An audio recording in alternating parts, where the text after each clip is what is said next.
பிரேமா போன வாட்டி வந்த பிக் பியூட்டிஃபுல் பில்ல டாக்ஸ் சேஞ்சஸ் பண்ணியிருந்தாங்கல்ல, அதில் வந்து 40K வரைக்கும் டாக்ஸ் டிடக்ஷன் பண்ணிக்கலான்னு அதை பற்றி நிறைய பேர் கேட்டிருந்தாங்க பிரேமா. அதனால கொஞ்சம் டாக்ஸில் ரீஃபண்ட் பண்ணி அதிகமாக வரப்போகுதுன்ற மாதிரி சொல்லிக்கிறாங்களா, அதை பற்றி சொல்லுங்கள். ஆமாம், ரொம்ப இன்ட்ரெஸ்டிங்கான ஒரு வீடியோ இருக்க போது, ப்ளஸ் வந்து கால்குலேஷனே இருக்க போது, எவ்வளோ வந்து ரீஃபண்ட் வந்து போன வருஷத்தோட இந்த வருஷம் அதிகமாக வரப்போகுது. நீ சொன்ன மாதிரி அந்த $40,000 ஒரு மிகப்பெரிய ஒரு கேம் சேஞ்சாக சொல்லிக்கிறாங்க.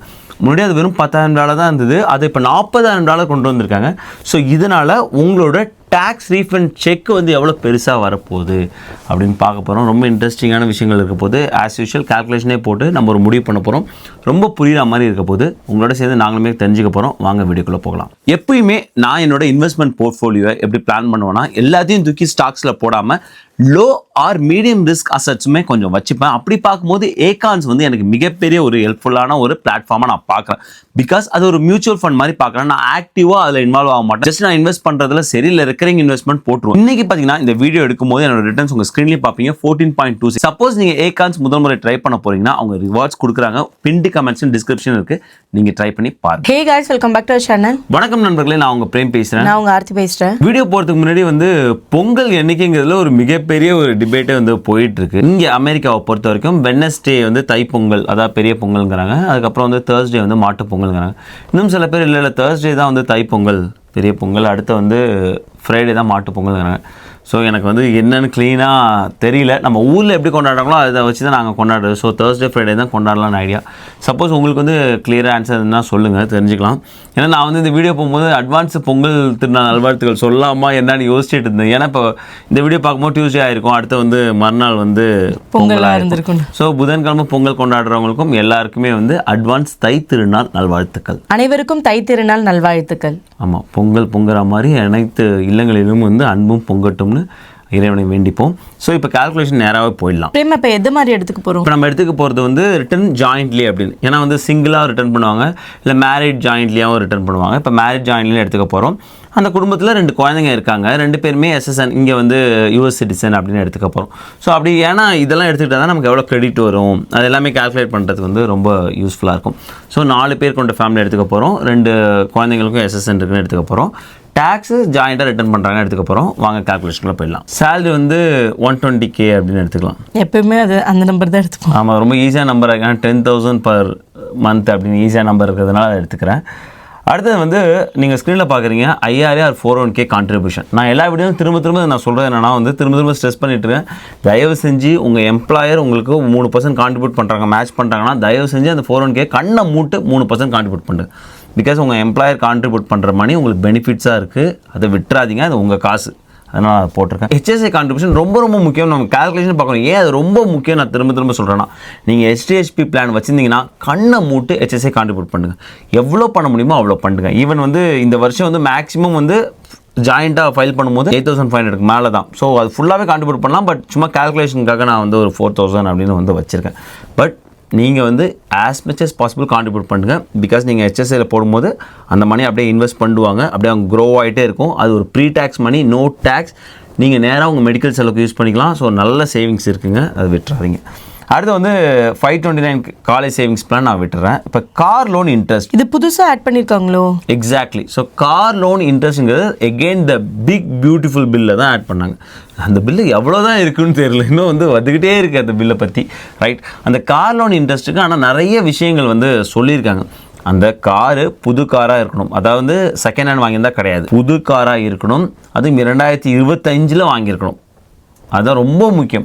2024 டிசம்பர் 31 வாங்கினா கூட எலிஜிபிள் கிடையாது. 2025 வாங்கியிருக்கணும். மிக முக்கியமான ஒரு விஷயம், அந்த கார் மேக் அண்ட் மாடல் வந்து யூஎஸில் அசம்பிள் ஆகிருக்கணும். இதெல்லாம் இருக்கும்போது அந்த காருக்கு நீங்கள் கட்டுற இன்ட்ரெஸ்ட்டை நீங்கள் வேவ் பண்ணிக்கலாம். சப்போஸ் நீங்கள் ஒரு வருஷத்துக்கு ஒரு $5,000 இன்ட்ரெஸ்ட் கட்டுறீங்கன்னா அதுக்கு உங்களுக்கு டேக்ஸ் கிடையாது. ஓகே, ஒரு பெரிய சேஞ்சஸ் தான். அதையும் போட்டு கால்குலேஷனில் பார்ப்போம். இப்போதைக்கு அப்படியே விட்டுறேன். இப்போ ஃபெடரல் ஏஜிஐனா என்னென்னு பார்த்துலாம். ஃபெடரல் ஏஜிஐனா என்னென்னா கிராஸ் இன்கம் இல்லையா? அது என்னென்னா அவங்க வரக்கூடிய சேலரி அதில் வந்து எதெல்லாம் டிடக்ட் பண்ணலான்னா HSA டிடக்ட் பண்ணிக்கலாம். அதில் வந்து அவங்க 401K கான்ட்ரிபியூஷன் பண்ணால் அதை டிடக்ட் பண்ணலாம். ஸோ அதை டிடக்ட் பண்ணி வர சேலரியை வந்து எடுத்துக்கிட்டோம். இப்போது இந்த சேலரி வந்து இந்த சேலரிக்கு தான் நம்ம இதெல்லாம் கால்குலேட் பண்ணுவோம். ஒஹாயோ ஸ்டேட் டேக்ஸ் எல்லாமே கால்குலேட் பண்ணுவோம். ஆப்வியஸாக இதுக்கு வந்து ஃபெடரல் டேக்ஸும் வந்து கால்குலேட் பண்ண போகிறோம். இப்போ இதுக்கு வந்து 2025 $31,500 வரைக்கும் உங்களுக்கு டேக்ஸ் கிடையாது ஸ்டாண்டர்ட் டிடக்ஷன். இப்போ ஸ்டாண்டர்ட் டிடக்ஷனே போயிடும். அதன் பிறகு முடிவு பண்ணுவோம் இந்த நபர் ஸ்டாண்டர்ட் டிடக்ஷன் போகலாமா ஐட்டமைஸ் டிடக்ஷன் போகலாமா அப்படின்னு. ஸோ அப்படி பார்க்கும்போது உங்களுக்கு வந்து வரைக்கும் $0. இப்போ யாராவது போன இயர் தான் வந்திருக்காங்க 30,000க்குள்ளே தான் வந்திருக்காங்கன்னா அவங்களுக்கு வந்து இன்கம் டேக்ஸே கிடையாது. ஓகே, ஏன்னா அவங்க வந்து இந்த டிடக்ஷனுக்குள்ளே வந்துருவாங்க. இவங்க வச்சுருக்காங்களே சப்ஸ்டான்ஷியல் ப்ரெசன்ஸ் டெஸ்ட், அதன் மூலமா செக் பண்ணும்போது அவர் வந்து இங்கே ரெசிடென்ட், அதை என்ன பர்பஸ் டேக்ஸ் பர்பஸ் ரெசிடெண்ட்டாக இருக்காரு, அவரோட சேலரி வெறும் 31,500 கீழே தான் இருக்குன்னா அவங்க எந்த இன்கம் டேக்ஸ் கட்ட வேணாம். ஸோ அதுதான் மீனிங். நியூ டேக்ஸபிள் இன்கம் எடுத்துக்கிறேன். அது என்னன்னா வந்து நமக்கு வந்து ஏஜே கால்குலேட் பண்ணி வச்சுருக்கேன்னா அதுலேருந்து இந்த ஸ்டாண்டர்ட் டிடக்ஷனை கழிச்சு விட்டேன். ஸோ இப்போ இதுக்கு தான் வந்து ஃபெடரல் டேக்ஸ் ப்ராக்கெட்டில் நீ பார்த்து டேக்ஸ் கட்டணும். இப்போ நீங்கள் பார்க்குறீங்க 10% டேக்ஸ் ப்ராக்கெட் பார்க்குறீங்க 12%. ஸோ அதுக்கு தகுந்த மாதிரி நான் போட்டுக்கிட்டேன். 22% உங்களுக்கு எலிஜிபிள் இல்லை, ஏன்னா உங்களோட சேலரி அதுக்குள்ளே இருக்கிறதுனால. ஸோ இது வந்து டோட்டல் ஃபெடரல் டேக்ஸ். ஆனால் இன்னும் நிறைய டேக்ஸ் கட்டுவோம்ல பிரேமா? கரெக்ட். ஸோ அடுத்து நீங்கள் பார்க்குறீங்க யூஎஸ் ஃபெடரல் பேரோல் டேக்ஸு, அதை நம்ம முன்னாடியே பார்த்துருக்கோம். Social security tax, Medicare tax 6.2% flat, 1.4% flat. இந்த ரெண்டு விஷயத்துலையும் ஒரு முக்கியமான ஒரு விஷயம், இதில் நீங்கள் HSI கான்ட்ரிபியூஷன் என்ன பண்ணுறீங்களோ அதுக்கு நீங்கள் டேக்ஸ் கட்ட வேணாம். ரொம்ப ரொம்ப இன்ட்ரெஸ்டிங்கானது இல்லையா? இப்போ நீ வந்து HSI கான்ட்ரிபியூஷன் நிறையா பண்ணால் இதோட டேக்ஸ் பெனிஃபிட் உங்களுக்கு வருது, பேரோல் டேக்ஸில் குறையுது உங்களுக்கு. ஓகே, அதனால தான் நான் திரும்ப சொல்கிறேன் HSI தயவு செஞ்சு கான்ட்ரிபியூட் பண்ணுங்க அப்படின்னு. ஒருவேளை யாராவது முன்னாடி கான்ட்ரிபியூட் பண்ணாமல் பின்னாடி கான்ட்ரிபியூட் பண்ணியிருந்தா அது ரொம்ப முக்கியம். நல்ல கேள்வி கேட்டேன். நீங்கள் எப்பயுமே STSP பிளான் எலெக்ட் பண்ணும்போது, அதாவது வருஷத்துக்கு ஒரு தடவை வந்து நம்ம இன்சூரன்ஸ் பிளான் எலெக்ட் பண்ணுவோம் இல்லையா, அப்போவே தயவு செஞ்சு HSI அக்கௌண்ட்டில் எவ்வளோ போட போகிறோங்கிறது மேக்ஸிமம் முடிவு பண்ணிவிடுங்க. ஏன்னா உங்கள் பேரோலையும் டிடெக்ட் பண்ணும் போதே உங்களுக்கு அந்த பேரோல் டேக்ஸும் டிடெக்ட் ஆகிடும், கம்மியாகிடும். ஒருவேளை இல்லை நம்ம லாஸ்ட் நேரத்தில் நீங்கள் வருஷத்தில் எப்போ வேணாலும் நீங்கள் கான்ட்ரிபியூட் பண்ணிக்கலாம், இல்லை இப்போ கான்ட்ரிபியூட் பண்ணல பின்னாடி கான்ட்ரிபியூட் பண்ணிங்கன்னா நீங்கள் பேரோல் டேக்ஸ் கட்டிப்பீங்க, பேரோல் டேக்ஸுக்கு ரீஃபண்ட் பண்ண மாட்டாங்க. ஸோ அந்த HSI அமௌண்ட்டுக்கு நீங்கள் பேரோல் டேக்ஸ் கட்ட வேணாம்னு நீங்கள் வேஸ்ட்டாக கட்டியிருப்பீங்க.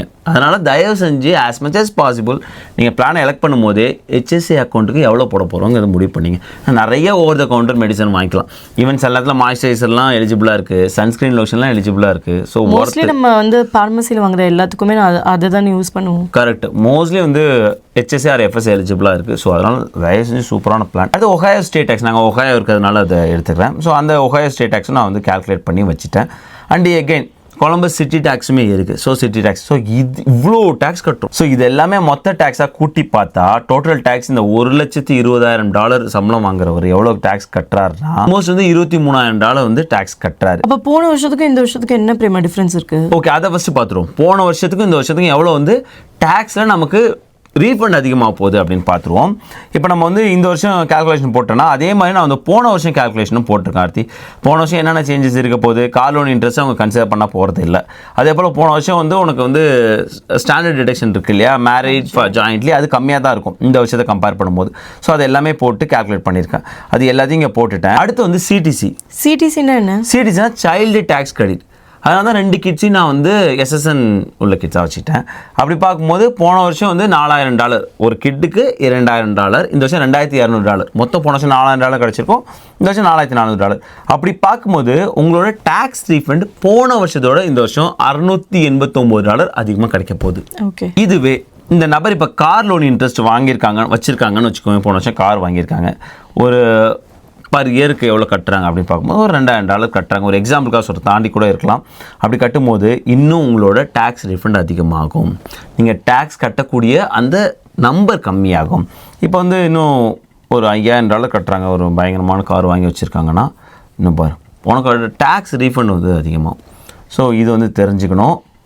ஸோ தயவு செஞ்சு நீங்கள் கார் போன வருஷம் 2025 வாங்கினீங்கன்னா புது காராக வாங்கியிருக்கணும். US அசம்பிள்டாக இருக்கும்போது அதை வந்து ஃபெடரல் டேக்ஸில் நீங்கள் காமிச்சிட்டு உங்களோட டேக்ஸ் ரீஃபண்டை வாங்கிங்க. தெரிஞ்சிருந்தால் நம்ம ஒரு காராவது வாங்கியிருந்துக்கலாம். தெரிஞ்சிருந்தால் கார் வாங்கியிருக்கலாம். இப்போ அந்த லோன் இன்ட்ரெஸ்ட் கட்டணும் இல்லையா, இது எவ்வளோ ஏறுது, ஒரு $300-400 ஏறுது. அதுக்கு ஆசைப்பட்டு $5,000 இன்ட்ரெஸ்ட் நம்ம கட்ட வேண்டியது இருக்கும். இப்போ அடுத்து ரொம்ப முக்கியமானது அந்த $40,000.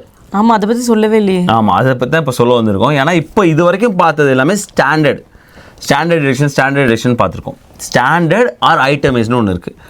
இப்போது முன்னாடிலாம், அதாவது வந்து ஒரு 10 வருஷத்துக்கு முன்னாடிலாம் நிறைய பேர் வந்து இந்த ஐட்டமைஸ் போங்க, ஸ்டாண்டர்ட் போங்க. ஆனால் அதன் பிறகு என்னாச்சுன்னா வந்து இந்த ஸ்டாண்டர்டோட அந்த பெஞ்ச் மார்க் வந்து உயர்த்தினாங்க. ஸ்டாண்டர்டுக்கான எவ்வளோ டிடெக்ட் பண்ணலாங்கிற நம்பரை உயர்த்தினாங்க. ஆனால் நிறைய பேர் ஸ்டாண்டர்ட் தான் போயிட்டு இருந்தாங்க. ஆனால் இந்த $40,000 கேம் சேஞ்சர். அது எதில் சேஞ்ச் பண்ணியிருக்காங்கன்னா, இந்த ஐட்டமைஸில் நிறைய விஷயங்கள் இருக்குது. அதில் வந்து நிறைய காம்பனன்ட்ஸ் இருக்குது. சால்ட்டுன்னு சொல்லுவாங்க, அதாவது state and local tax deduction அப்படின்னு சொல்லுவாங்க. மெடிக்கல் எக்ஸ்பென்ஸை நீங்கள் டிடக்ட் பண்ணிக்கலாம். மார்கேஜ் இன்ட்ரெஸ்ட் டிடெக்ட் பண்ணிக்கலாம், சேரிட்டி கான்ட்ரிபியூஷன் டிடெக்ட் பண்ணிக்கலாம். இந்த $40,000 எதில் மாற்றிருக்காங்கன்னா சால்ட்டில் மாற்றிருக்காங்க. என்ன மாற்றிருக்காங்கன்னா போன வருஷம் வரைக்கும் $10,000 வரைக்கும் தான் நீ அதில் வந்து கிளைம் பண்ண முடியும். சால்ட்டில் என்னென்னா ஸ்டேட் அண்ட் லோக்கல் டேக்ஸஸ் அப்படின்னு, நீ ஸ்டேட் டேக்ஸ் எவ்வளோ கட்டியிருக்க, லோக்கல் ப்ராப்பர்ட்டி டேக்ஸ் எவ்வளோ கட்டியிருக்க, சிட்டி டேக்ஸ் எவ்வளோ கட்டியிருக்க, அது எல்லாமே தான் வருது. இப்போ நான் வந்து state and local city tax நான் வந்து எடுத்துக்கிறேன். ஏன்னா நம்ம ஏற்கனவே கால்குலேஷன் போட்டு வச்சிருக்கோம்ல, அதுலேருந்து பார்த்து எடுத்துக்கிட்டேன். ஸோ இவ்வளோ வந்து நம்ம ஒரு வருஷத்துக்கு அந்த நபர் வந்து கட்டியிருக்காரு. இப்போ ப்ராப்பர்ட்டி டேக்ஸ் ஒரு அசம்ஷன் ஒரு $12,000 வரும் அப்படின்னு ஒரு அசம்ஷன். அவ்வளோ வருமா? வரும். நான் ஏன்னா இது வந்து பர் இயருக்கு ஒரு 500K உள்ள ஹோமுக்கு நான் எடுத்திருக்கேன். இப்போ ஹோமோட வேல்யூ கம்மியாகும் போது இதோட வேல்யூ கம்மியாகும். நான் ஒரு 500Kங்கிறது நார்மலாகவே நம்ம மக்கள் அதிகம் வாங்கிட்டு இருக்காங்களே, ஸோ அதனால் அந்த நம்பர் நான் எடுத்திருக்கேன். அடுத்து பார்த்தா மெடிக்கல் எக்ஸ்பென்சஸ் 7.5% ஏஜிஐ ரூல்னு ஒன்று இருக்குது. அப்படின்னா நம்ம ஏஜிஐ கால்குலேட் பண்ணி வச்சுருப்போம்ல, அதை எடுத்துப்போம். இதில் 7.5% எவ்வளோ வருதுன்னு கால்குலேட் பண்ணிக்கணும். ஸோ $8,250. அதாவது உங்களோட மெடிக்கல் எக்ஸ்பென்ஸ் இதை விட தாண்டி இருக்கும்போது மட்டும்தான் நீங்கள் கிளைம் பண்ணும் போதும்.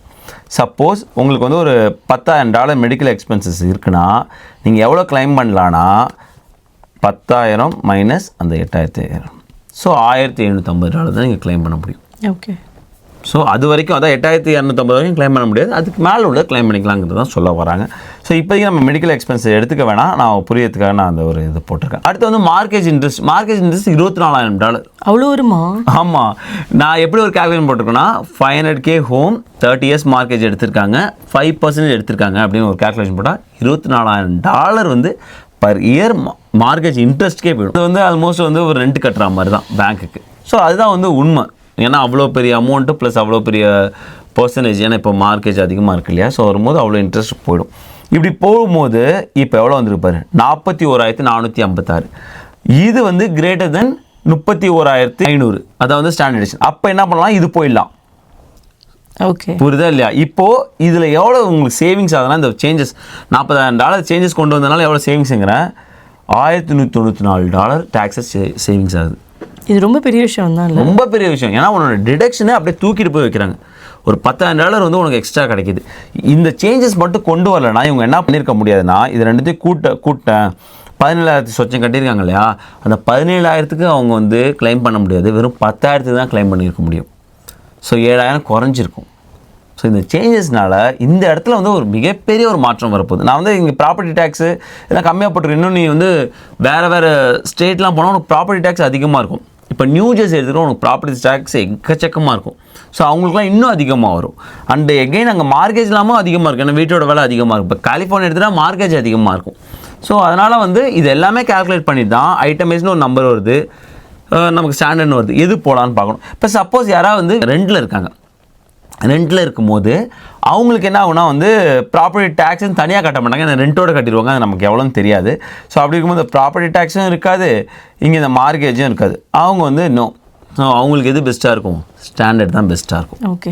ஸோ இப்படி தான் முடிவு பண்ணணும், ஸ்டாண்டர்ட் போகிறதா ஐட்டமைஸ் போகிறதா அப்படின்னு. அண்ட் அகெயின் $40,000 இந்த சால்ட் சேஞ்ச் டிடக்ஷனுங்கிறது மிகப்பெரிய கேம் சேஞ்சராக இருக்குது. அது மிகப்பெரிய ஒரு டேக்ஸ் ரீஃபண்டை எல்லாருக்கும் கொடுக்கணும்னு நம்பலாம். ஐ ஹோப் உங்களுக்கு இந்த வீடியோ யூஸ்ஃபுல்லாக இருந்துட்டு நினைக்கிறேன். மறக்காம நம்மளோட சேனல் லைக் பண்ணுங்கள், ஷேர் பண்ணுங்கள், சப்ஸ்கிரைப் பண்ணுங்கள். மறக்காமல் அந்த பெல் ஐக்கனை தட்டி விட்டு போங்க. தேங்க்ஸ் ஃபார் வாட்சிங் திஸ் வீடியோ ஃப்ரெண்ட்ஸ்.